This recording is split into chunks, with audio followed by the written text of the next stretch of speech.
മലബാറിലും തെക്കൻ കേരളത്തിലും അത്ര പരിചിതമല്ലാത്ത പൊട്ടുവെള്ളരി കൃഷി ചെയ്ത് ആകെ കുടുങ്ങിയിരിക്കുകയാണ് കാസർഗോഡ് ജില്ലയിലെ ഒരു വീട്ടമ്മ.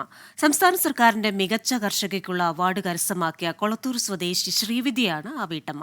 പൊട്ടുവെള്ളരി പരിചിതമല്ലാത്തതിനാൽ അത് വാങ്ങാൻ ആവശ്യക്കാരില്ല എന്നത് തന്നെയാണ് ഇവർ നേരിടുന്ന വെല്ലുവിളി.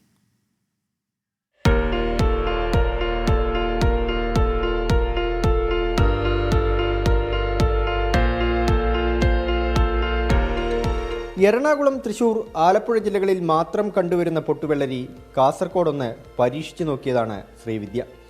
കൊളത്തൂർ വയലിലെ 50 സെന്റ് സ്ഥലത്ത് കൃഷിയൊരുക്കി. വിത്തിട്ട് 45 ദിവസം കൊണ്ട് വിളവായി. ഞാനിത് ആദ്യമായിട്ടാണ് ഇവിടെ കൃഷി ചെയ്തിട്ടുള്ളത്. 50 സെന്റ് സ്ഥലത്താണ് ഞാൻ കൃഷി ചെയ്തത്. മാർച്ച് 31 തോന്നുന്നു ഞാൻ വിത്തിട്ടത്. ഇപ്പം ഏകദേശം ഒരു 45 ദിവസം ആകുമ്പോഴേക്ക് എനിക്ക് വിളവെടുക്കാൻ വേണ്ടി സാധിച്ചിട്ടുണ്ട്. ആദ്യഘട്ടത്തിൽ തന്നെ നല്ല വിളവ് ലഭിച്ചെങ്കിലും പൊട്ടുവെള്ളരി ആളുകൾക്ക് പരിചിതമല്ലാത്തതിനാൽ തിരിച്ചടിയായി.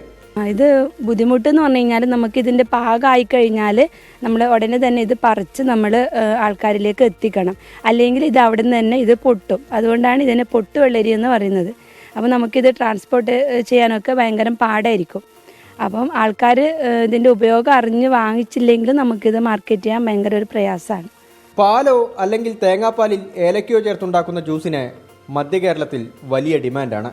മറ്റ് ജ്യൂസുകളെ അപേക്ഷിച്ച് കൂടുതൽ തണുപ്പാണ് ഇതിൻ്റെ പ്രത്യേകത. പക്ഷേ കാസർഗോഡ് പൊട്ടുവെള്ളരി ആർക്കും വേണ്ടെന്നാണ് ശ്രീവിദ്യയുടെ പരാതി. 24 കാസർഗോഡ്.